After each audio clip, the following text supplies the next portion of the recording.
mengenai panduan penyelenggaraan pembelajaran pada tahun ajaran dan tahun akademik baru di masa pandemi COVID-19.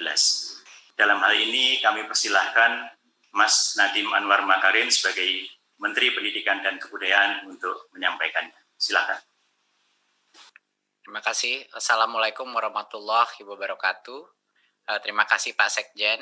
Terima kasih Bapak Ibu yang sudah hadir di acara press conference ini. Pertama, sebelum saya melakukan paparan, ingin saya utarakan beberapa hal. Pertama adalah dalam situasi COVID ini, yang terpenting adalah kesehatan dan keselamatan para murid-murid kita, guru-guru kita, dan keluarganya murid-murid kita. Dan prinsip dasar itulah yang kita gunakan. Makanya dalam paparan ini akan terlihat bahwa relaksasi dalam pembukaan sekolah ini dilakukan dengan cara yang paling konservatif yang bisa kita lakukan. Artinya ini merupakan cara terpelan untuk membuka sekolah sehingga keamanan itu diprioritaskan. Berikut bisa masuk paparan.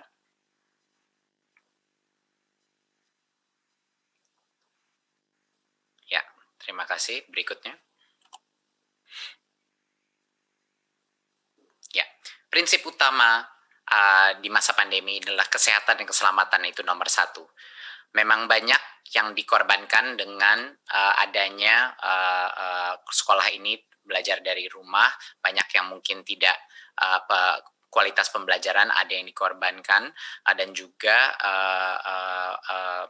kualitas daripada semua pembelajaran daring pun tidak semuanya sama dan banyak sekali yang mengalami kesulitan. Tetapi di masa pandemi ini, di mana kita masih dalam krisis COVID-19, Kemendikbud mengambil sikap bahwa kesehatan dan keselamatan adalah yang utama. Dan itu akan terlihat dengan strategi kita ke depannya. Berikut. Ya, sekarang kita masuk kepada pendidikan anak usia dini, dasar, dan menengah. Rencana ke depannya.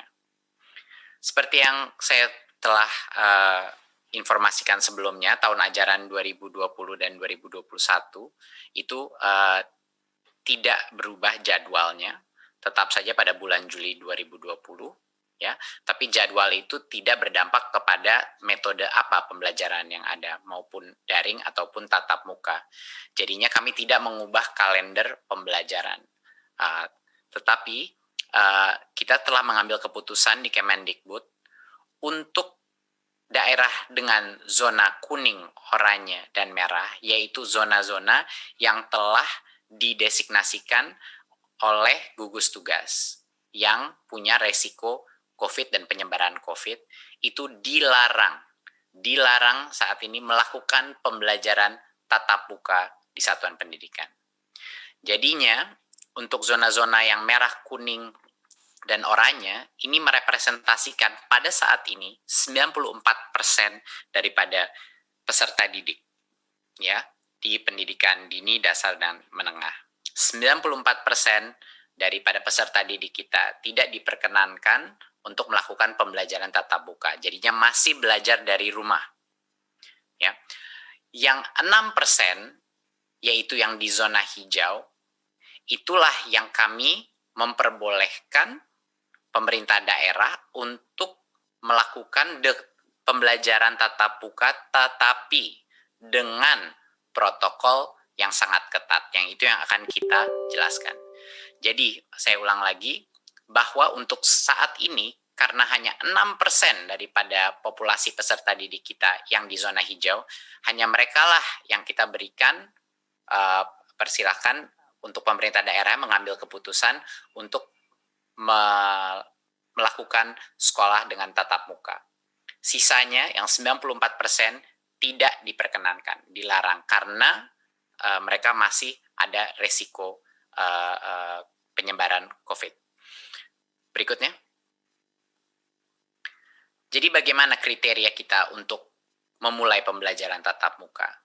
Tentunya dari seperti yang saya paparkan tadi, hanya pertama harus zona hijau, dan itu penetapannya ada di gugus tugas, dan nanti akan diperjelaskan juga dengan kepala gugus tugas apa yang dimaksudkan zona hijau, kuning, dan oranye.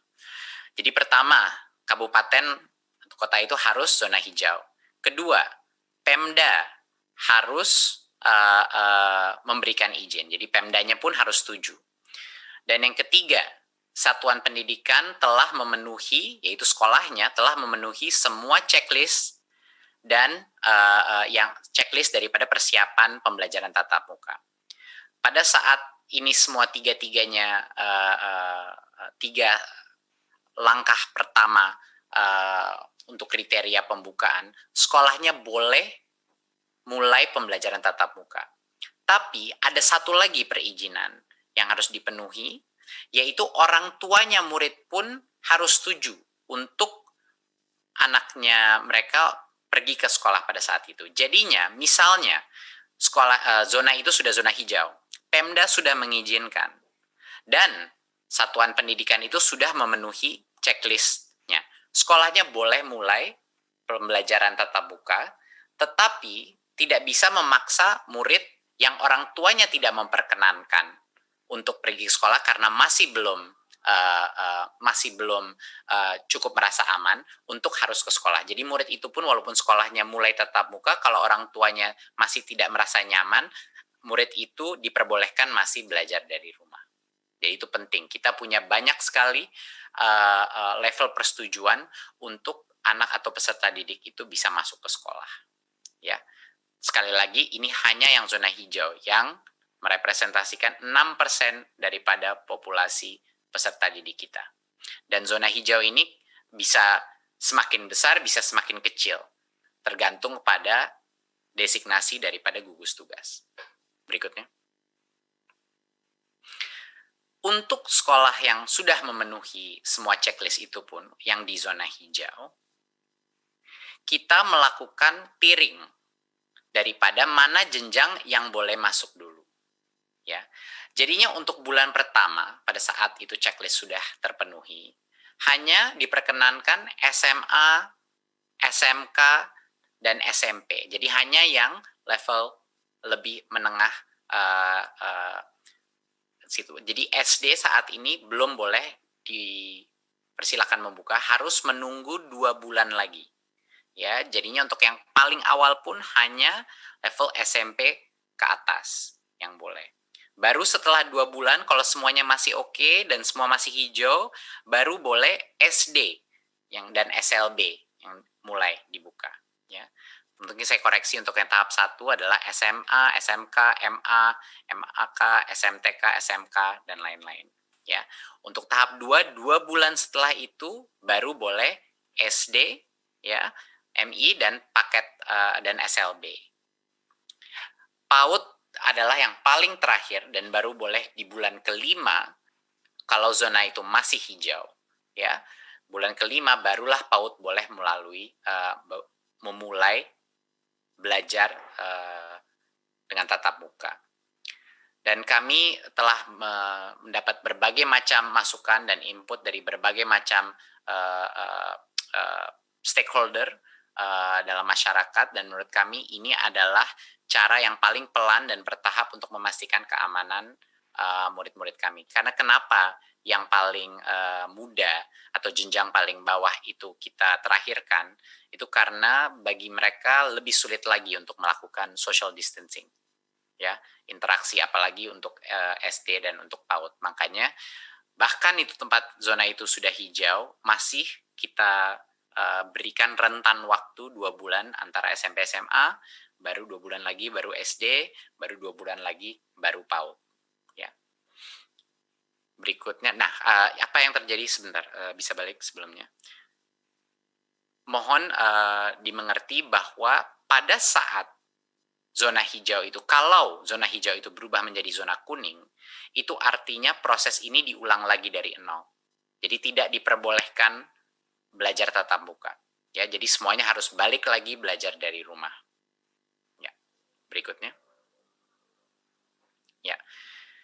Untuk sekolah dan madrasah yang berasrama, kalau mereka di zona hijau, pada saat ini masih dilarang membuka asrama dan melakukan pembelajaran tatap muka. Pada saat selama masa transisi atau 2 bulan pertama ini masih dilarang karena resikonya lebih rentan karena ada asramanya. Ya, jadi pembukaan asrama dan pembelajaran tatap muka dilakukan secara bertahap pada saat masa kebiasaan baru atau new normalnya. Jadi ini pun ada spesial eksepsi untuk yang berasrama.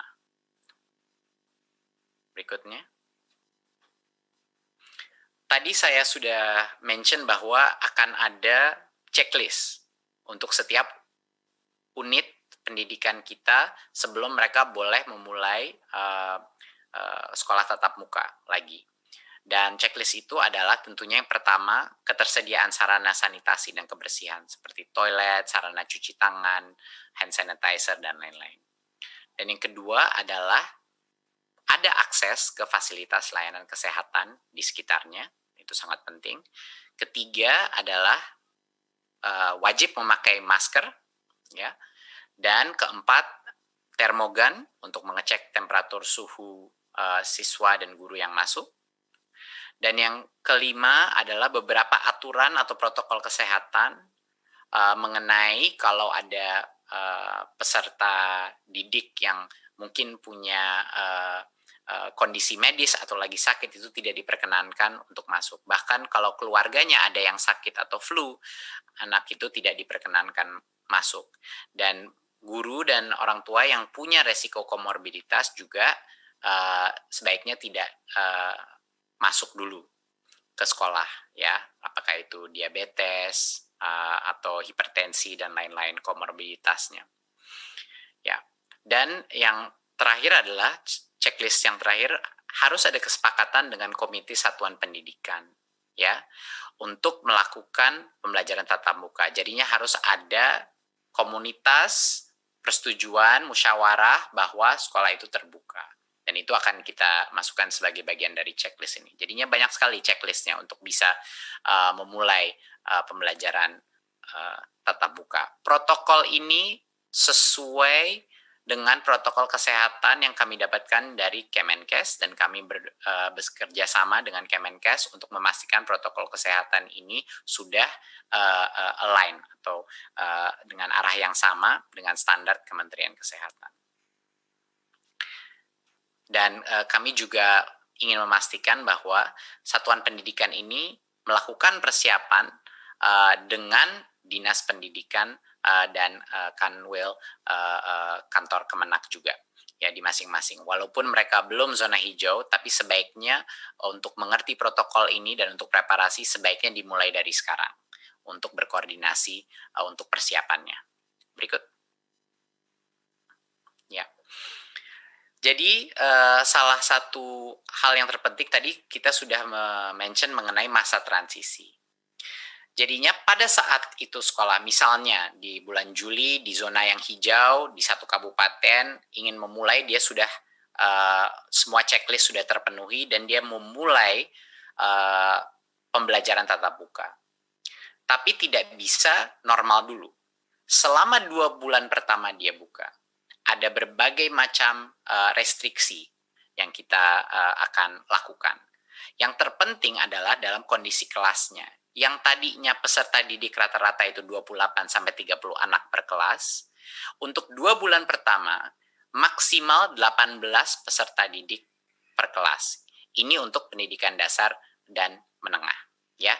Jadinya sekitar kapasitasnya setengah atau 50%, sekitar 50% daripada kapasitas normal. Jadi secara otomatis sekolah ini yang melalui masa transisi ini harus melakukan proses shifting, ya, harus ada shifting. Dan kami memberikan kebebasan bagi unit pendidikan untuk menentukan seperti apa mau shiftingnya, per harian, per mingguan, angkatan kelas atau apa. Tapi dipastikan bahwa hanya boleh maksimal di dalam kelas 18 peserta didik untuk pendidikan dasar dan menengah. Dan untuk SLB jaga jarak minimum 1,5 meter. Itu 1,5 meter adalah suatu social distancing aturan untuk semua jenjangnya, ya. Tapi untuk SLB maksimal 5 peserta didik per kelas. Dan PAUD jaga jarak 3 meter, dan maksimal 5 peserta didik per kelas. Itu pun pada saat kalau PAUD kan masih sampai tercepat pun baru 5 bulan dari sekarang di zona yang hijau. Dan jadwal pembelajarannya seperti yang saya sudah bilang tadi, itu ditentukan oleh masing-masing satuan pendidikan sesuai dengan situasi dan kebutuhannya. Ya, jadi walaupun masuk sekolah, kapasitas pun dibagi, ya, jadi sekitar 50% kapasitas yang diperbolehkan masuk. Dan ini selama 2 bulan pertama. Ya, baru setelah 2 bulan masih hijau, tidak ada masalah, sudah benar-benar mengenal protokol yang baru boleh new normal, di mana lebih banyak peserta yang boleh masuk sekolah. Berikutnya. Oke. Tentunya ada beberapa lagi, tentunya menggunakan masker itu masih pada saat masa transisi dan akan dilanjutkan pada saat masa new normal, bahkan setelah 2 bulan pun masih harus. Dan juga kondisi-kondisi selain seperti komorbiditas dan kriteria kesehatan, protokol kesehatan dari Kemenkes, semuanya harus dijaga. Berikutnya. Berikut. Ya. Pada saat masa transisi ini, semua aktivitas di mana anak-anak itu bercampur, berinteraksi antara kelas, itu tidak diperbolehkan. Jadi selama masa transisi ini, hanya boleh masuk ke kelas langsung pulang. Jadinya aktivitas seperti kantin, di mana anak-anak dari berbagai macam kelas berkumpul, itu tidak diperkenankan selama 2 bulan pertama. Juga kegiatan olahraga dan ekstrakurikuler itu belum diperbolehkan selama masa transisi.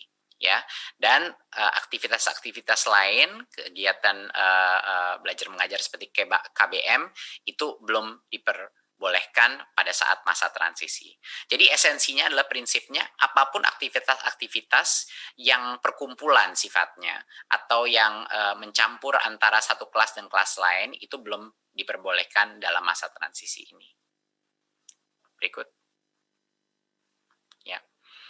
Jadi selama masa COVID ini, kami di Kemendikbud, ini adalah suatu kebijakan yang telah kita keluarkan sebelumnya, tapi ini sekedar mengingatkan, bahwa kami sudah membuka seluruh dana BOS untuk semua kebutuhan protokol kesehatan seperti cairan, sabun pembersih, pembasmi kuman, dan lain-lain. Dan untuk pembelajaran jarak jauh pun juga bisa dipergunakan untuk beli kuota, paket data, baik buat guru maupun peserta didik. Dari sisi pembayaran honor pun yang sebelumnya ada berbagai macam restriksi, ya, kami telah merelaksasi penggunaan honor dari BOS juga untuk menggunakan pembayaran guru honorer yang tercatat di Dapodik, ya, yang tadinya butuh NUPTK, sekarang tidak butuh NUPTK untuk menerima, karena dalam kondisi krisis ini harus diberikan fleksibilitas, karena kesejahteraan guru, terutama di situasi di mana ekonomi ini sangat menurun, ini sangat penting. Ya. Dan juga yang tadinya ada batas 50% daripada dana BOS bisa digunakan untuk pembayaran honor, ketentuan itu pada saat masa COVID ini kita lepas. Jadinya boleh lebih dari 50% untuk dibayar untuk honor, karena situasi ekonomi juga. Berikutnya.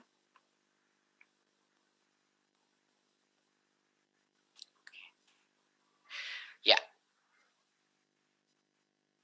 Ya, BOP PAUD juga sama, ya, alokasinya bisa digunakan untuk berbagai macam pembelajaran jarak jauh maupun juga untuk protokol kesehatan. Sesama juga yang tadinya honor itu hanya untuk transport pendidik, sekarang untuk pembiayaan honor pendidik bisa digunakan BOP PAUD, sehingga lebih fleksibel, tidak hanya digunakan untuk transport, biaya transport pendidik. Dan yang sebelumnya persentase penggunaannya disekat-sekat, untuk masa krisis ini tentu besaran persentase per kategori itu dilonggarkan, jadi tidak ada lagi diberikan sekat-sekat, jadi sesuai dengan kebutuhan masing-masing PAUD yang ada. Jadi ini sekedar penekanan dari kami bahwa fleksibilitas penggunaan dana BOS itu bisa digunakan untuk melakukan masa transisi ini. ya terhadap new normal, dan itu sudah kita bebaskan bagi masing-masing kepala sekolah untuk menggunakan diskresinya untuk menjaga protokol kesehatan jika mereka sudah di zona hijau. Berikut.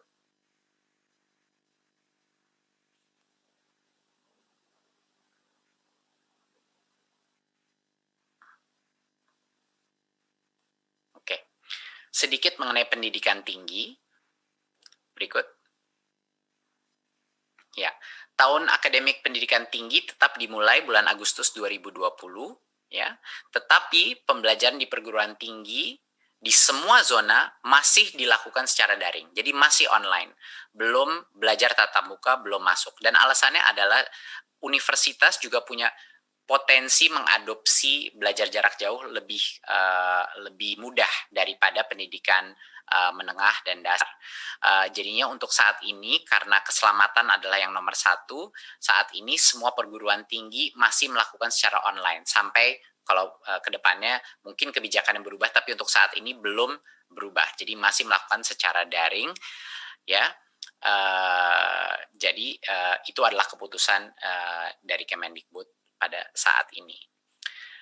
Tapi ada yang namanya aktivitas prioritas, ya. Aktivitas prioritas itu adalah aktivitas yang sangat berhubungan dengan kelulusannya mahasiswa yang sulit sekali dilakukan secara daring. Contoh, penelitian di laboratorium untuk skripsi, tesis, dan disertasi, biasanya ini adalah small group ataupun individu, project-project individu. Dan seperti tugas laboratorium, praktikum, studio, bengkel, dan hal-hal seperti ini yang butuh mesin, butuh peralatan, dan lain-lain. Kalau ini aktivitas prioritas yang berdampak kepada kelulusan siswa, masing-masing pemimpin perguruan tinggi diperbolehkan untuk mengizinkan aktivitas mahasiswa datang ke kampus hanya untuk aktivitas prioritas itu yang berhubungan dengan kelulusannya. Kenapa kita perbolehkan ini?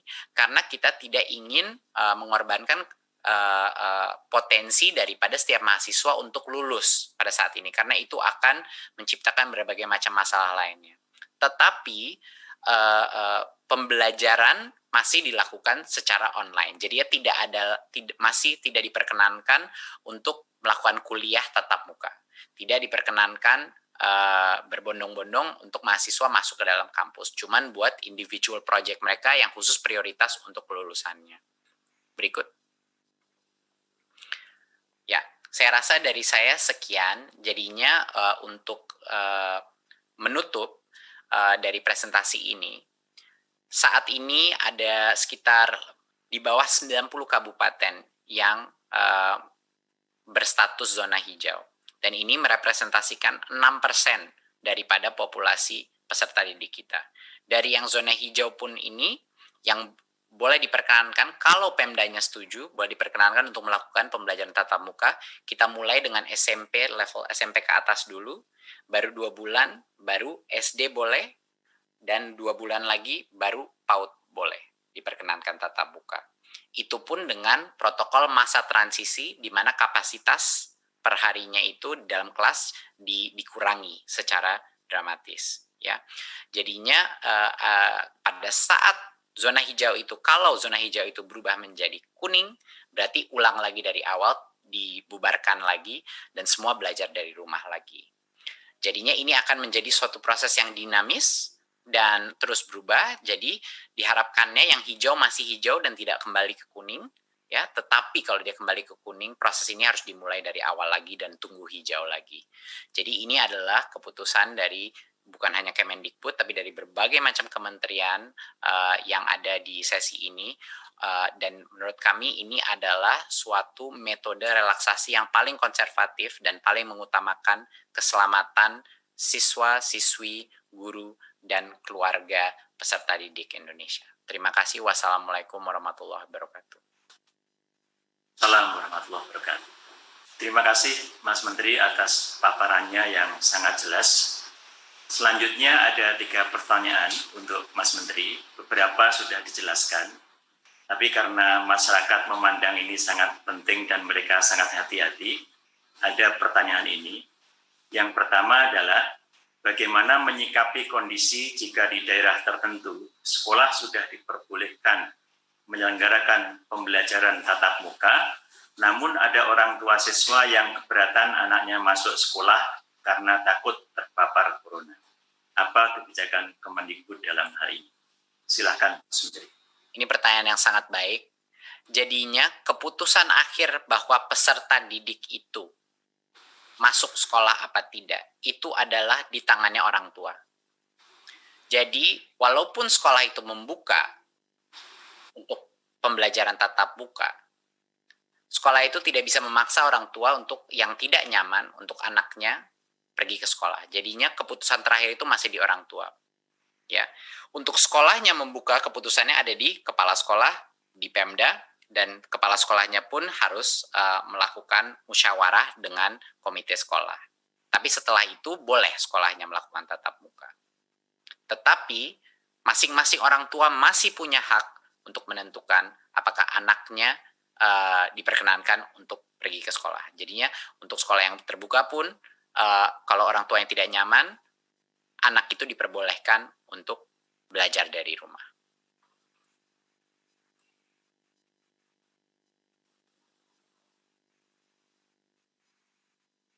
Di daerah zona hijau, apakah ada bantuan ke sekolah-sekolah untuk biaya menyiapkan sarana dan prasarana untuk melaksanakan protokol kesehatan, terutama di daerah yang kondisi perekonomian masyarakatnya menengah ke bawah?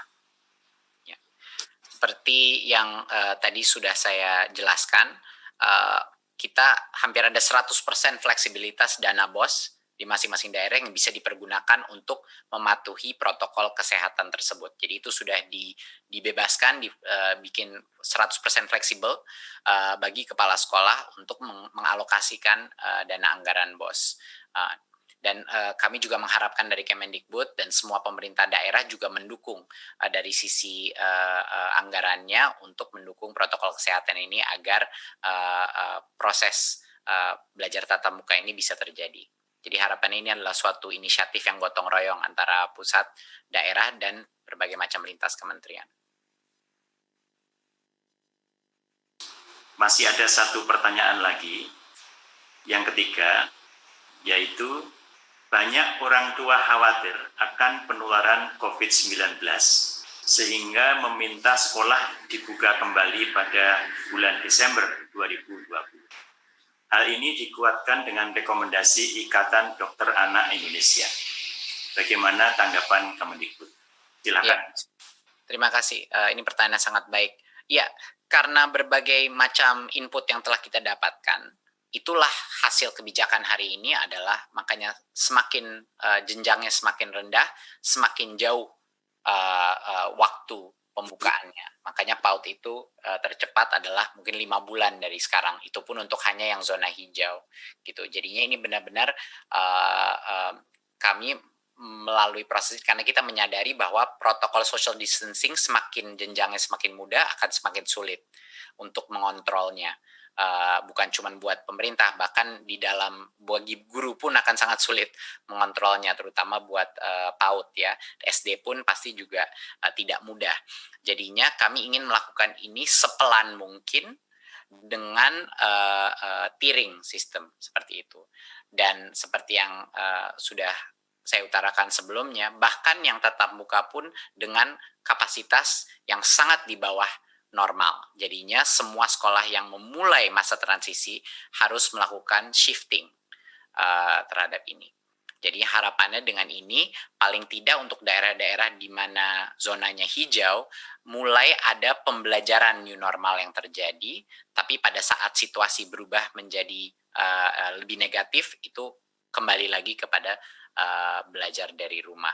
Ya, tapi harapan saya dan harapan semuanya di Kemendikbud adalah semakin banyak daerah atau kabupaten yang menjadi hijau. Itu doa kami di Kemendikbud. Harapannya begitu. Tapi kami siap untuk semua senario. Terima kasih, Mas Menteri. Bapak Ibu yang saya hormati, selanjutnya kita akan mendengarkan tanggapan dari Bapak Dirjen Pendidikan Islam mewakili Bapak Menteri Agama mengenai kebijakan yang tadi telah disampaikan oleh Mas Menteri Pendidikan dan Kebudayaan. Kami persilahkan Bapak Komarudin Amin. Baik, bismillahirrahmanirrahim. Assalamualaikum warahmatullahi wabarakatuh. Mas Menteri yang saya hormati, Pak Menteri Kesehatan, Mendagri, Kepala BNPB, para pejabat eselon 1 yang hadir pada kesempatan ini secara virtual yang saya hormati.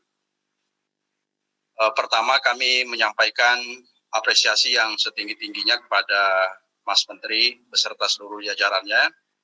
Dia telah membuat sebuah kebijakan yang sangat penting ini menjadi panduan bagi penyelenggaraan pendidikan di Indonesia, dan Kementerian Agama tentu menjadi bagian yang tidak terpisahkan karena Kementerian Agama juga mengelola pendidikan mulai dari PAUD sampai perguruan tinggi, pendidikan formal dan juga non formal bahkan informal. Oleh karena itu kami sepenuhnya mendukung dan setuju terhadap apa yang telah dipaparkan oleh Mas Menteri tadi terkait dengan pendidikan madrasah khususnya, karena karakter pendidikan madrasah dan sekolah saya kira sama saja, tidak ada perbedaannya. Oleh karena itu kebijakan untuk pendidikan madrasah sama dengan kebijakan sekolah, karena ini juga hasil rumusan bersama, hasil diskusi panjang yang juga sangat intensif antara kita bersama, antara Kementerian Dikbud dan juga Kementerian Agama. Oleh karena itu kami fully support terhadap kebijakan ini. Namun demikian terkait dengan pendidikan di luar madrasah dan sekolah, kita masih memiliki pendidikan pesantren dan juga pendidikan keagamaan yang nanti secara khusus akan disampaikan oleh Menteri Agama, mudah-mudahan 1-2 hari ke depan, yang mungkin tidak persis sama, tetapi kira-kira intinya kurang lebih sama, ingin menjaga atau mengutamakan kesehatan dan keamanan para siswa. Karena itu, terima kasih sekali lagi, salam hormat dari Menteri Agama kepada Mas Menteri dan kepada seluruh jajarannya, dan juga Pak Prof. Agus Sartono, Deputi PMK, atas kerjasama, atas kerja keras yang telah menghasilkan sesuatu yang sangat penting untuk menjadi panduan kita bersama. Sekali lagi Pak Sekjen, terima kasih. Insya Allah mudah-mudahan ini kebijakan yang tepat dan bermanfaat untuk pendidikan Indonesia di masa pandemi. Terima kasih. Assalamualaikum warahmatullahi wabarakatuh.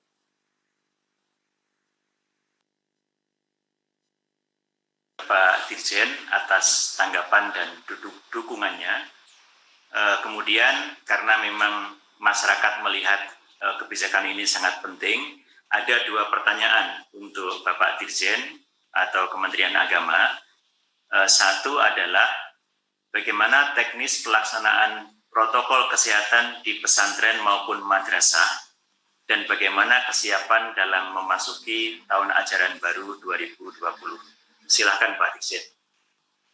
Ya, terkait dengan pesantren, sekali lagi saya sampaikan bahwa akan disampaikan secara resmi oleh Bapak Menteri Agama 1-2 hari ke depan, insya Allah. Dan sebelumnya saya kira saya perlu menyampaikan bahwa pesantren kita memang ada yang memulangkan santrinya dan ada yang tidak memulangkan santrinya, yang berada di pondok pesantren yang jumlahnya juga sangat signifikan, sehingga mereka tentu tetap melaksanakan pembelajaran sekarang ini, tetapi protokol kesehatan harus dilaksanakan. Oleh karena itu kami tetap melaksanakan pendidikan di pesantren bagi mereka yang sudah berada di pesantren dan tidak memulangkan santrinya. Terkait dengan pendidikan madrasah, saya kira sama persis dengan apa yang tadi disampaikan, dipaparkan oleh Pak Menteri, bahwa protokol kesehatan harus menjadi prioritas utama kita. Dan juga harus mendapat dukungan dari Pemda tentunya, dari gugus COVID. Ya tentu filosofinya saya kira adalah agar Pemda, gugus COVID juga menjadi bagian yang turut mengawasi, turut mengontrol, dan turut bersama-sama, termasuk Kementerian Kesehatan juga tentu kita harapkan dukungannya bukan hanya secara moral, tapi juga bisa membantu mengontrol, mengawasi pelaksanaan protokol kesehatan di lembaga pendidikan seperti madrasah, jika seandainya madrasah menjalankan atau menyelenggarakan pendidikan yang berada di zona hijau, seperti yang disampaikan oleh Pak Menteri tadi. Demikian Pak Sekjen.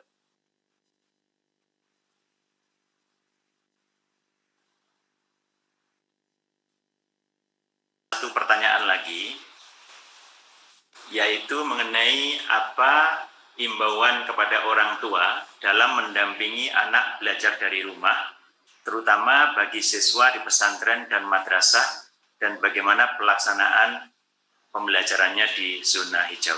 Silakan Pak Dirjen.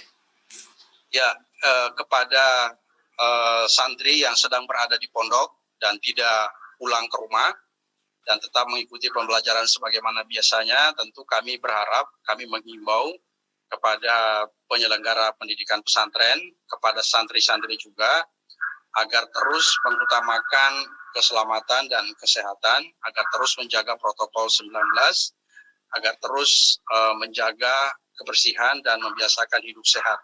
Saya kira ini pesan yang harus kita sama-sama sampaikan kepada seluruh masyarakat kita. Kepada santri-santri dan kepada siswa-siswi madrasah dan pondok pesantren yang sedang berada di rumah, ya kami menghimbau agar orang tua berpartisipasi, terlibat, engage dalam membina, mengarahkan anak-anak kita.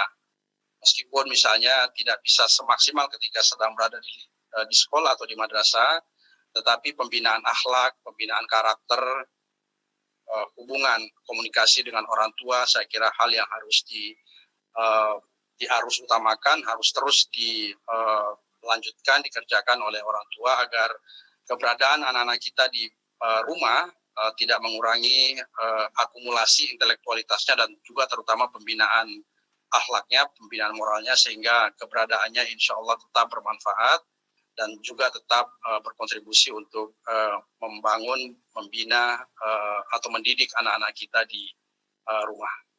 Terima kasih Pak Sekjen. Terima kasih Bapak Dirjen.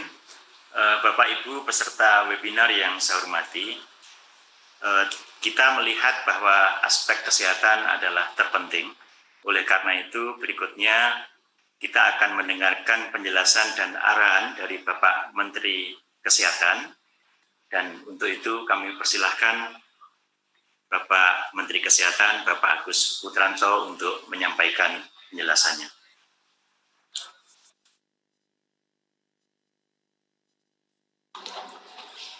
Assalamualaikum warahmatullahi wabarakatuh. Waalaikumsalam warahmatullahi wabarakatuh. Selamat sore, salam sejahtera buat kita semua. Salam, Om Swastiastu, Namo Buddhaya, salam kebajikan. Yang saya hormati Bapak Menko maupun yang mewakili para menteri dan juga yang hadir pada pertemuan pada kali ini. Kementerian Kesehatan bersama-sama dengan kementerian lain sudah membuat protokol-protokol dan khususnya bersama Menteri Pendidikan dan Menteri Agama, kami secara teknis dan secara konsultatif sudah membuat protokolnya. Dan dari Kementerian Kesehatan akan menyiapkan sarana prasarana kesehatan, fasilitas pelayanan kesehatan, baik itu khususnya puskesmas dan sarana kesehatan di sekitar sekolah untuk bisa melakukan pendampingan, promotif preventif, dan juga di dalam konsultatif memonitor kegiatan sekolah. Itu akan kami lakukan terus-menerus dan mudah-mudahan prioritas untuk keselamatan dan kesehatan dari para murid bisa berjalan dengan baik, kegiatan belajar mengajar bisa berjalan dengan lancar, dan itu adalah harapan kami semua. Itu yang bisa kami lakukan dan kami akan terus support dan dukung apa yang sudah dicanangkan oleh Menteri Pendidikan dan Kebudayaan maupun Kementerian Agama. Sekian dan terima kasih. Wassalamualaikum warahmatullahi wabarakatuh. Wabarakatuh. Terima kasih Bapak Menteri Kesehatan atas arahan dan dukungannya. Kemudian ada dua pertanyaan untuk Bapak Menteri Kesehatan. Yang pertama adalah bagaimana tanggapan terkait kasus sekolah buka lagi, namun ada beberapa anak yang justru terinfeksi COVID-19, dan bagaimana dukungan Kementerian Kesehatan dalam memastikan agar sekolah tetap menjadi lingkungan yang sehat. Silakan Bapak Menteri. Terima kasih atas pertanyaan yang begitu baik. Kalau ada kasus positif di sekolah, maka otomatis Puskesmas dan Dinas Kesehatan Kabupaten Kota akan berkoordinasi dengan sekolah tersebut untuk menjaga agar tidak terjadi penyebaran lebih lanjut. Dan aktivitas sekolah akan dihentikan dulu sementara dan juga terus dilakukan tracing pada anak yang sakit tersebut. Dan tracing itu bisa ditelusuri dari lingkungan anak tersebut maupun juga di lingkungan sekolahnya. Dan untuk sekolah nanti di kemudian hari dibuka atau tidak, nanti mengikuti prosedur tatanan tata kelola yang sudah ditetapkan oleh tadi Menteri Pendidikan dan Kebudayaan. Kami akan terus memantau sehingga sekolah itu betul-betul menjadi hijau, tidak ada kasus lagi, dan bisa dibuka sehingga berjalannya pendidikan bisa lancar, namun keselamatan dan kesehatan para murid menjadi prioritas utama kami. Terima kasih. Terima kasih Bapak Menteri Kesehatan. Ini masih ada satu pertanyaan lagi, yaitu jika sekolah dibuka di daerah zona hijau, apakah ada bantuan dari Kementerian Kesehatan ke sekolah-sekolah dalam melaksanakan protokol kesehatan? Silakan. Kami di dalam dukungan terhadap protokol kesehatan jelas melalui fasilitas pelayanan kesehatan di sekitar sekolah yang kami surati dan kami himbau atau kami perintahkan untuk bisa melakukan pendampingan terhadap sekolah-sekolah yang buka, melakukan promotif dan preventif, sehingga kegiatan belajar mengajar di sekolah tersebut dipastikan berlangsung dengan aman, lancar, sehat, dan selamat. Itu yang bisa kami lakukan. Terima kasih.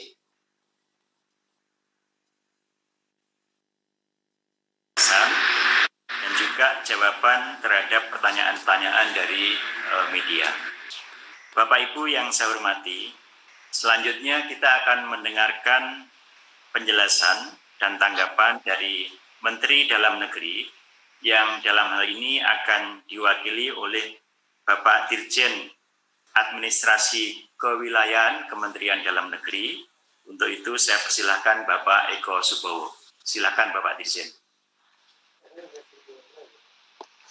Baik, terima kasih. Assalamualaikum warahmatullahi wabarakatuh. Waalaikumsalam. Yang kami hormati Bapak Menko atau yang diwakili, yang kami hormati Bapak Mendikbud, Bapak Menteri Kesehatan, Kemenak, serta Bapak Ibu sekalian yang berkenan bergabung di acara ini dan yang memonitor lewat live streaming. Pertama-tama kami menyambut baik atas diterbitkannya surat keputusan bersama oleh Menteri Pendidikan dan Kebudayaan, Menteri Agama, Menteri Kesehatan, dan Menteri Dalam Negeri terkait dengan panduan penyelenggaraan pembelajaran pendidikan pada tahun ajaran dan tahun akademik baru di masa pandemi COVID-19. Kami mengapresiasi dari hasil pekerjaan yang kami tahu dikerjakan dengan Spartan dan kerja keras dari semua pihak. Kemudian Bapak Ibu sekalian yang kami hormati, kami perlu menyampaikan bahwa pemberlakuan daripada pedoman ini sangat bergantung kepada kondisi dan kriteria di tiap zona yang ditentukan. Saat ini zona yang diperkenalkan adalah memang zona hijau untuk dimulai pelaksanaan pemberlakuan pedoman ini. Namun demikian, dalam setiap zona, pada hakikatnya, ketentuan umum atau protokol umum yang harus dilakukan adalah pakai masker, jaga jarak, dan cuci tangan. Penetapan zona hijau sebagai awal untuk dimulainya pelaksanaan pembelajaran pendidikan tentu bukan merupakan patokan yang bersifat stagnan karena warna zona sangat ditentukan oleh perkembangan kepada angka-angka statistik, angka-angka yang dihitung yang akan memberi pedoman kepada warna tertentu. Warna pada setiap zona akan akan mudah sekali berubah-ubah tergantung kepada angka-angka yang berhasil dihitung. Oleh karenanya kami meminta kepada pemerintah daerah untuk terus memonitor, mengevaluasi perubahan-perubahan dari indikator-indikator yang menyebabkan warna menjadi berubah. Oleh karenanya nanti di dalam pelaksanaannya kita akan mendapati perubahan warna yang seketika. Oleh karenanya perubahan warna yang seketika ini sudah barang tentu akan diikuti dengan pemberlakuan protokol selanjutnya. Oleh karenanya tentu harus selalu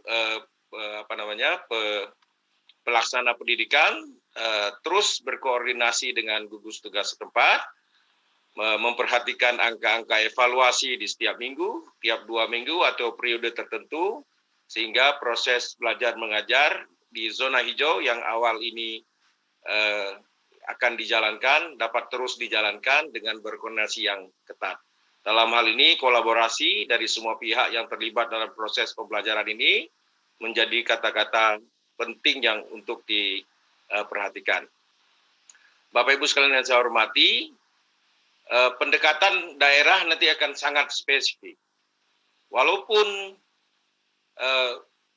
dalam suasana atau dalam kesamaan warna, misalnya hijau, namun karakteristik daerah juga akan sangat menentukan.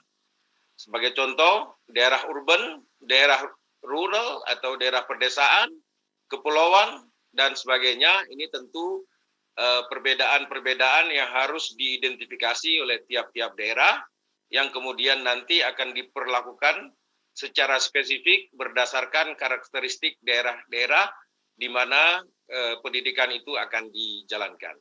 Pendekatan yang sesuai dengan karakteristik ini juga akan menentukan kesuksesan daripada pelaksanaan yang penyelenggaraan pendidikan yang akan dijalankan. Oleh karenanya, pemerintah daerah sudah waktunya untuk melakukan simulasi-simulasi pada setiap tahapan pendidikan, karena tiap zona tadi yang dijelaskan oleh Menkes ada 2 bulan, tentu cukup bagi Pemda memiliki waktu untuk melakukan simulasi-simulasi, sehingga dengan simulasi yang kita lakukan, maka protokol-protokol yang disiapkan ini dapat berjalan dengan lancar.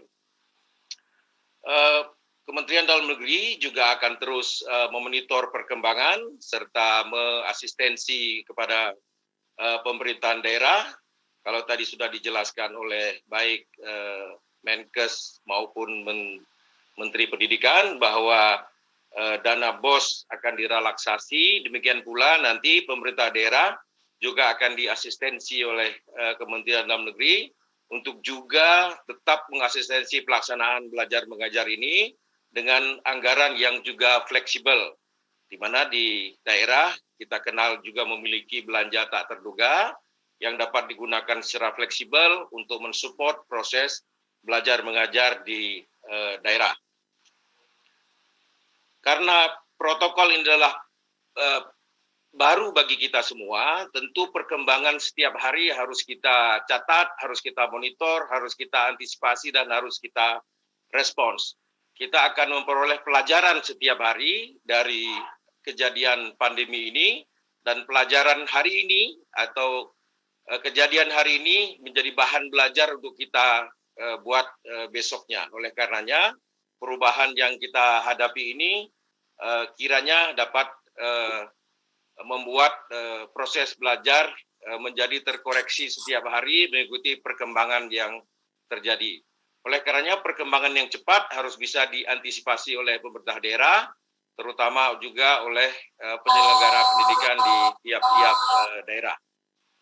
Bapak Ibu sekalian yang kami hormati, untuk menutup tanggapan ini kami akan menyampaikan seperti puisi ya untuk mengapresiasi kerja bersama ini, yaitu anak usia dini cenderung tidak mengetahui, anak usia tinggi kadang tidak peduli. Sosialisasi menjadi kata kunci. Ketidaktahuan membahayakan diri, ketidakpedulian membahayakan orang lain. Pengaturan telah kita beri, namun tetap butuh asistensi.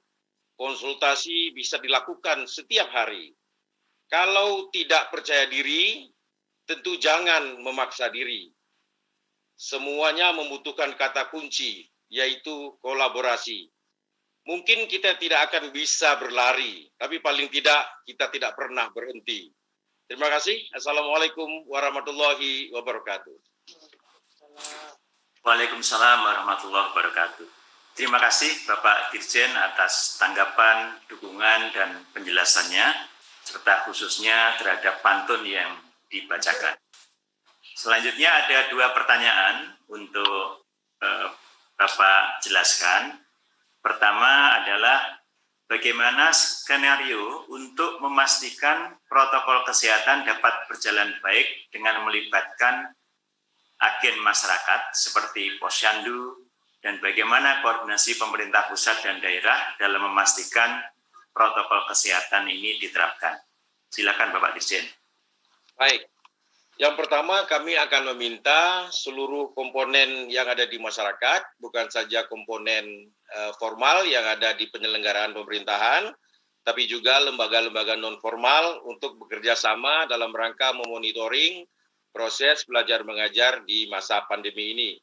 Kita akan meminta Posyandu untuk bekerja, kemudian juga ada UKS untuk bekerja, kami juga akan nanti meminta kepada PKK untuk membantu, termasuk juga Dharma Wanita, kita akan juga membantu, serta bekerja sama dengan seluruh relawan yang saat ini sudah terdaftar banyak sekali untuk membantu di sektor pendidikan.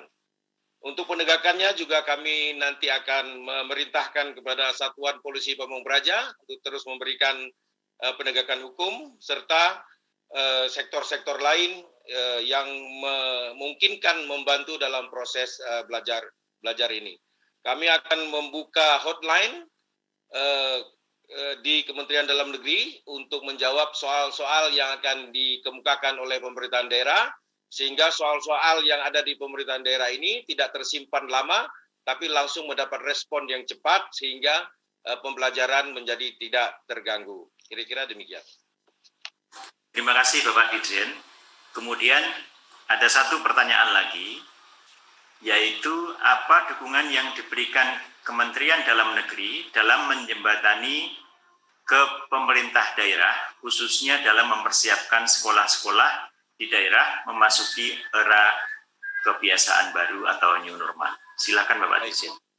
Ya, di samping surat atau keputusan bersama ini menjadi pegangan yang utama, kami nanti juga akan mengeluarkan beberapa petunjuk teknis yang sekiranya diperlukan oleh pemerintahan daerah untuk memperlancar pelaksanaan bagi beberapa ketentuan yang dirasa belum cukup. Namun jika dirasa cukup, nanti kami akan membantu mengasistensi pelaksanaannya. Di samping itu juga, kami akan menggelontorkan kira-kira 2.000-an video yang merupakan protokol kesehatan yang telah dihimpun oleh Kementerian Dalam Negeri melalui lomba inovasi kegiatan adaptasi dengan tatanan baru, di mana sudah terkumpul 2.000-an video, dan ribuan video ini menjadi alat belajar yang efektif. Daripada membaca pedoman yang cukup tebal, barangkali untuk beberapa pihak, menonton video 1-2 menit, barangkali akan memberikan gambaran bagaimana tatanan baru ini kita laksanakan, dan apa yang harus kita jalankan, dan apa juga yang harus kita hindarkan. Mudah-mudahan ribuan video yang nanti akan kita gelontorkan ini dapat membantu memberikan pemahaman yang cukup bagi masyarakat, sehingga proses kehidupan baru dalam tatanan baru ini dapat berlancar dengan lancar dan kita terhindar dari mara bahaya. Terima kasih. Bapak Dirjen atas jawaban-jawaban, kemudian juga paparan serta dukungannya. Mohon maaf tadi ada sedikit mengenai nama. Jadi terima kasih Pak Dr. Safrizal ZA atas paparan dan dukungan dari Kementerian Dalam Negeri. Bapak Ibu peserta webinar yang saya hormati, selanjutnya kita akan mendengarkan paparan dari Bapak Kepala BNPB selaku Ketua Pelaksana Gugus Tugas Percepatan Penanganan COVID-19. Untuk itu kami persilahkan Bapak Lejen Doni Monardo. Kami persilahkan. Terima kasih Pak Sesjen. Assalamualaikum warahmatullahi wabarakatuh. Waalaikumsalam warahmatullahi wabarakatuh. Dan salam sejahtera untuk kita semuanya. Menjelang maghrib, kami langsung saja yang saya hormati Pak Menteri Pendidikan dan Kebudayaan, Bapak Menteri Kesehatan, Pak Sesjen, dan yang mewakili kementerian dan lembaga. Tadi sudah sangat panjang lebar dan sangat detail yang disampaikan oleh Bapak Menteri Nadiem Makarim. Dan menurut kami dari gugus tugas, langkah-langkah yang telah disiapkan oleh Kementerian Pendidikan dan Kebudayaan adalah sebuah langkah yang selama ini memang menjadi penekanan Bapak Presiden Jokowi, yaitu harus penuh kehati-hatian. Dan semuanya harus diperhitungkan dengan seksama, dengan kematangan yang sangat komprehensif, sehingga kita bisa mengantisipasi segala risiko yang mungkin akan ditimbulkan. Kami pada dasarnya sudah sangat sependapat dengan langkah-langkah yang telah disusun oleh Kementerian Pendidikan dan Kebudayaan. Dan tentunya ini tidak bisa kerja secara satu dua kelembagaan, tetapi butuh kerjasama dengan semua komponen baik pusat maupun daerah.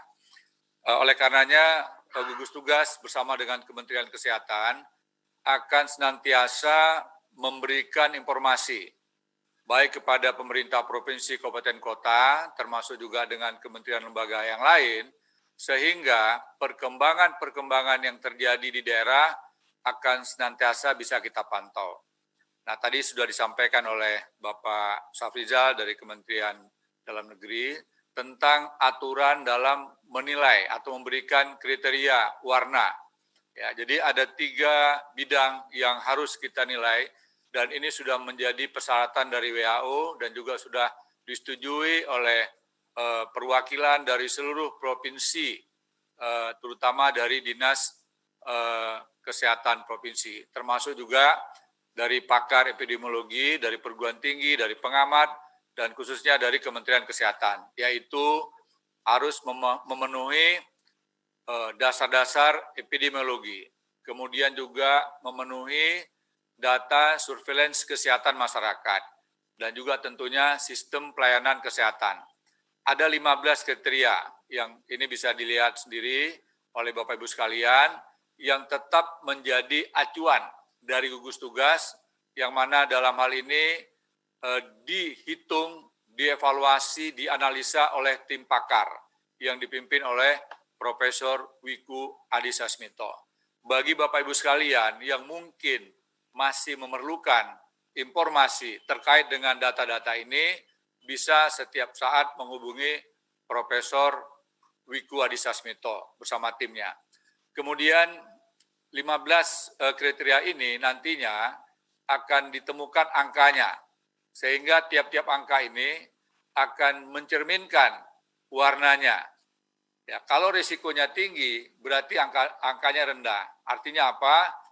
Tidak atau belum memenuhinya semua persyaratan yang diharapkan, baik oleh WHO maupun dari Kementerian Kesehatan. Kemudian ada zona risiko sedang yang warnanya orange. Ya, kemudian zona risiko rendah warnanya kuning, dan zona tidak terdampak.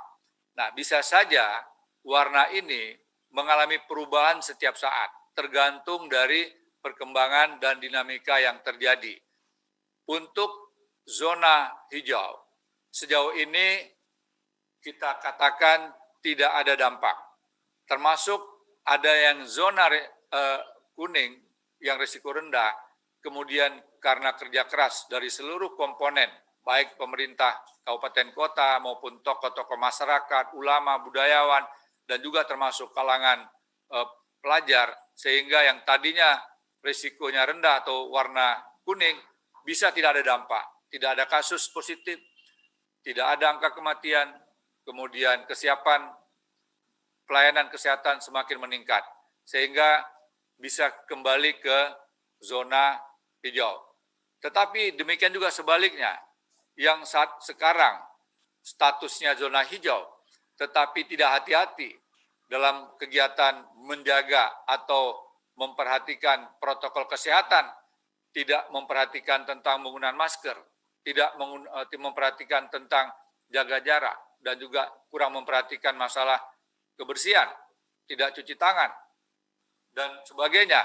Ini bisa jadi dari hijau berubah menjadi kuning. Oleh karenanya, Bapak Ibu sekalian, gugus tugas akan selalu memberikan informasi kepada semua pihak, sehingga sistem pendidikan di negara kita tetap terjamin keamanannya.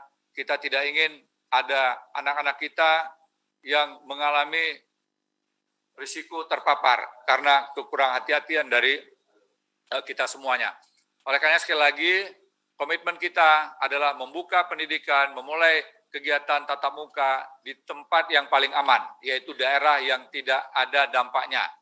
Adapun yang tadi telah disampaikan oleh Bapak Menteri Pendidikan dan Kebudayaan, tidak mungkin dilakukan program tatap muka pada wilayah yang punya risiko, walaupun risikonya itu rendah. Ya. Kemudian kita lihat warna hijau,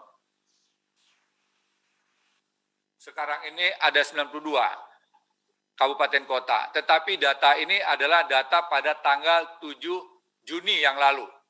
Nah, kami akan segera mengumumkan setelah data-data lebih lengkap lagi, dan bisa saja jumlah yang 92 ini akan berkurang menjadi lebih kecil lagi. Kiranya demikian yang dapat kami sampaikan, dan mari kita semuanya bersemangat, kita bertekad, pendidikan tetap kita mulai pada tahun ajaran baru yang telah ditentukan oleh pemerintah, oleh Kementerian Pendidikan dan Kebudayaan. Kita doakan anak-anak kita semuanya tetap bisa belajar dengan tenang, baik di rumah maupun di bangku sekolah, terutama di daerah yang hijau, dan tetap selamat. Indonesia menjadi lebih profesional dalam pendidikan, lebih maju, dan bangsa kita menjadi bangsa yang lebih cerdas dan dapat meningkatkan kualitas pendidikan pada waktu yang akan datang. Demikian, wassalamualaikum warahmatullahi wabarakatuh. Waalaikumsalam warahmatullahi wabarakatuh. Terima kasih Bapak Ketua Gugus Tugas atas arahan, penjelasan dan dukungannya. Kemudian perkenankan kami menyampaikan 2 pertanyaan dari media.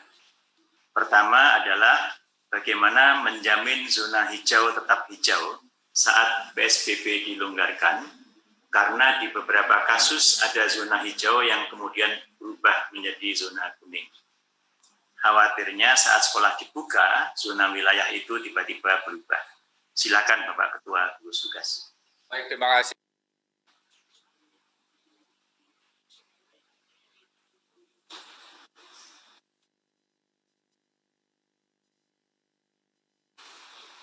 Ya. Dan ini perlu kita berikan apresiasi. Mudah-mudahan jumlah 92 ini tidak berkurang menjadi lebih rendah lagi. Ini bukan kerja 1-2 pihak, tetapi ini kerja bersama, gotong royong. Selama seluruh masyarakat bisa meningkatkan disiplin untuk taat kepada protokol kesehatan, maka zona hijau akan tetap bertahan. Tetapi manakala upaya-upaya untuk meningkatkan disiplin mengalami pengendoran, bisa jadi zona hijau berubah menjadi zona kuning. Sekali lagi, Pak Sesjen, potensi untuk kembali ke zona dari kuning ke hijau pun bukanlah pekerjaan yang mudah. Oleh karenanya, kerja keras, kemudian kerjasama sangat penting. Kunci dari keberhasilan untuk mempertahankan zona hijau adalah yang pertama disiplin kepada protokol kesehatan, yang kedua disiplin kepada protokol kesehatan, dan yang ketiga disiplin kepada protokol kesehatan. Demikian Pak Sekjen.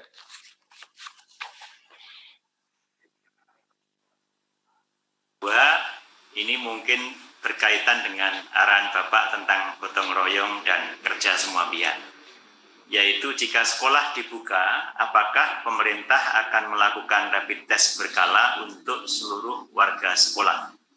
Terima kasih, silakan Bapak. Mas Sekjen, terima kasih. Kalau untuk sampel beberapa siswa sangat mungkin. Kami bersama Pak Menteri Kesehatan tentu dengan senang hati menyiapkan sejumlah perlengkapan rapid test, termasuk juga mungkin sewaktu-waktu dilakukan PCR test. Tetapi kalau semua warga dilakukan rapid test, rasanya tidak mungkin, ya, karena biayanya pasti akan sangat mahal karena jumlah yang harus dites jumlahnya semakin banyak dengan tentunya biaya yang sangat besar. Jadi sekali lagi kita bantu, tetapi tidak mungkin semuanya, dan ini pilihan-pilihannya adalah pilihan kepada tempat atau daerah tertentu. Kira-kira demikian, Pak Sekjen. Pak Letjen Doni Munardo atas arahan, penjelasan, dan juga jawaban-jawaban yang sangat jelas untuk kami semua dan masyarakat. Bapak Ibu peserta webinar yang saya hormati, mohon maaf walaupun waktu sudah tinggal sedikit, kita masih ada satu lagi sambutan dan arahan dari Bapak Ketua Komisi 10 DPR RI. Untuk itu langsung saja saya persilahkan Bapak Saiful Huda untuk menyampaikan tanggapan atau arahan. Silakan. Terima kasih Pak Sekjen, Pak Ainun. Assalamualaikum warahmatullahi wabarakatuh. Yang saya hormati Mas Menteri Nadiem, Pak Menkes, Pak Kepala BNPB, Pak Doni, pejabat eselon 1 dari Kementerian Dalam Negeri, Kementerian Agama, seluruh masyarakat yang mengikuti acara ini melalui YouTube Kemendikbud RI, salam dari kita semuanya. Pertama, atas nama Komisi 10, kami mengapresiasi setinggi-tingginya atas SKB yang sudah susah payah dikeluarkan oleh 4 kementerian. Semoga ini bisa berkontribusi bagi kebaikan kita, khususnya dunia pendidikan dalam menghadapi masa pandemi COVID-19 ini. Yang kedua, terkait dengan panduan pembelajaran yang sudah diskemakan oleh Kemendikbud, kami ingin memberikan beberapa catatan. Dalam panduan pembelajaran ini belum memuat secara detail menyangkut soal bagaimana kurikulum beradaptasi terhadap masa pandemi COVID ini. Tentu keluhan dari stakeholder pelaku pendidikan perlu kita dengar, Mas Menteri Nadiem.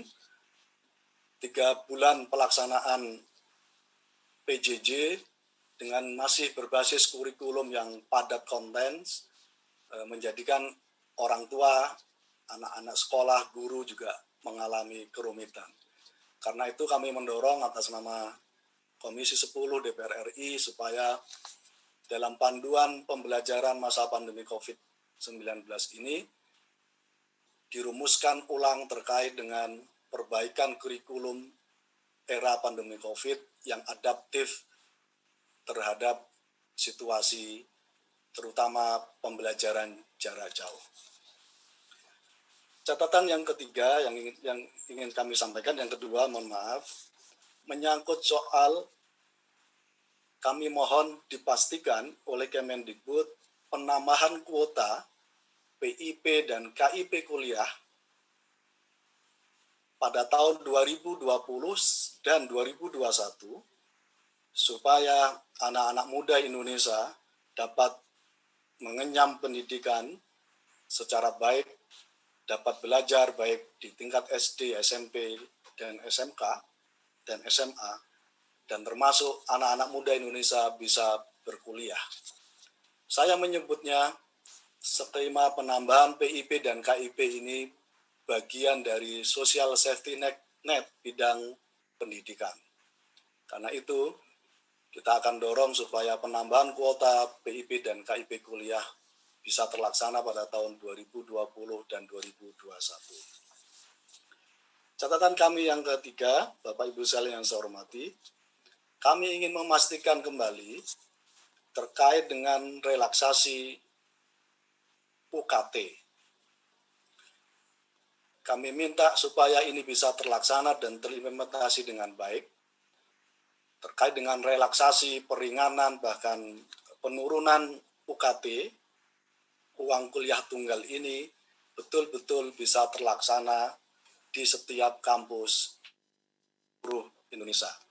Karena itu kami mendorong supaya Kemendikbud membuat task force khusus untuk secara berkala melakukan supervisi, evaluasi terhadap kampus-kampus yang belum secara maksimal melaksanakan relaksasi terhadap UKT ini. Bapak Ibu yang saya hormati, yang keempat, kami mendorong supaya Kemendikbud punya peta kebutuhan pendidikan di masing-masing daerah. Peta kebutuhan pendidikan ini menyangkut soal berapa banyak sekolah yang belum mempunyai infrastruktur terhadap akses internet, sementara pelaksanaan pembelajaran jarak jauh harus tetap dilaksanakan.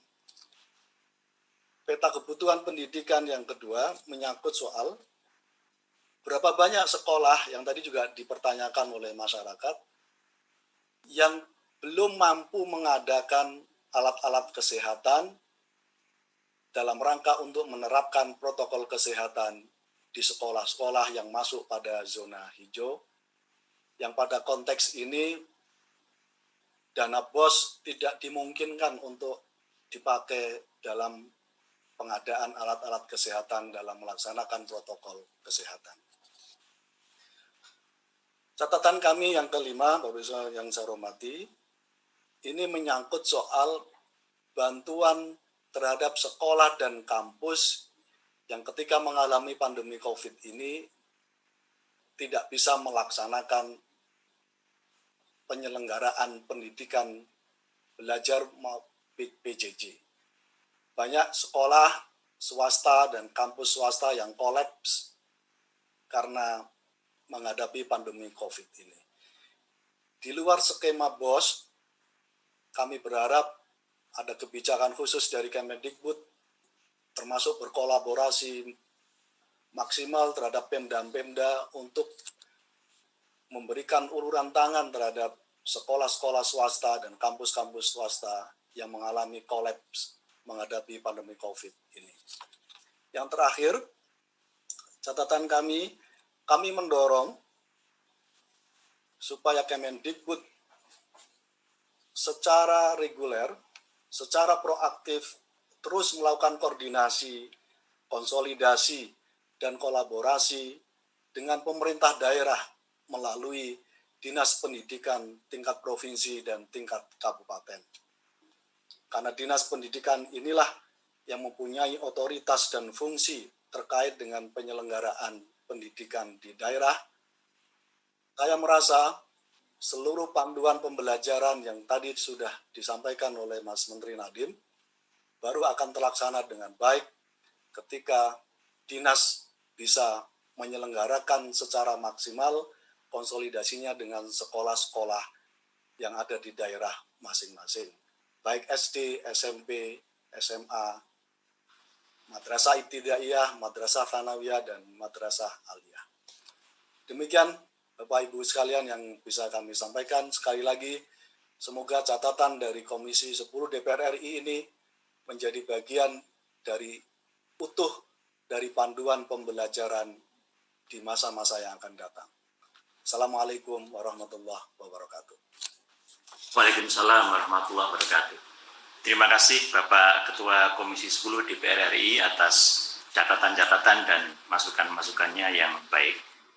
Selanjutnya ada dua pertanyaan. Pertama adalah bagaimana dukungan kepada pemerintah dalam penerapan tahun ajaran baru 2020 di era memasuki kenormalan baru. Silakan Bapak Ketua. Terkait dengan ini saya kira seperti apa yang tadi sudah kami sampaikan, supaya anak-anak muda kita masih bisa berjalan maksimal. Kami berharap bisa bersekolah dan bisa berkuliah. Program PIP dan KIP kuliah supaya bisa diakses sebanyak-banyaknya untuk anak-anak Indonesia. Dengan cara ini, kita berharap masa pandemi COVID ini memberikan kegembiraan bagi siswa dan bagi calon mahasiswa ketika bisa bersekolah dan bisa kuliah karena mendapatkan bantuan dari program PIP dan KIP kuliah. Terima kasih. Selanjutnya untuk pertanyaan kedua, bagaimana pandangan DPR RI dengan kebijakan pemerintah tentang pembelajaran tatap muka di zona hijau dan pembelajaran dari rumah untuk daerah yang masih masuk kategori kuning, oranye, dan merah? Silakan. Kami mendukung sepenuhnya apa yang tadi sudah ditetapkan oleh SKB 4 Menteri ini menjadi bagian utuh dari sikap Komisi 10 DPR RI. Bahwa di zona hijau kita izinkan untuk terlaksananya pendidikan tatap muka, untuk zona merah, kuning, orange, supaya tetap dilaksanakan pembelajaran di rumah.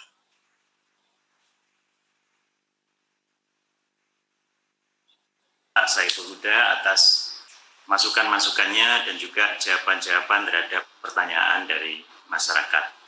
Bapak-bapak dan ibu-ibu peserta webinar yang saya hormati, dengan demikian kita telah menyelesaikan semua acara. Kami menyampaikan terima kasih kepada bapak-bapak narasumber, bapak-bapak menteri, Ketua Komisi 10 dan Ketua Gugus Tugas Percepatan Penanganan COVID-19 atas semua arahan mengenai masalah pembelajaran di era kebiasaan baru ini. Semoga kita semua sehat dan segera dapat menyelesaikan masalah COVID-19. Terima kasih. Apabila ada yang kurang dan hilaf dalam membawakan acara ini, saya mohon maaf. Wassalamualaikum warahmatullahi wabarakatuh.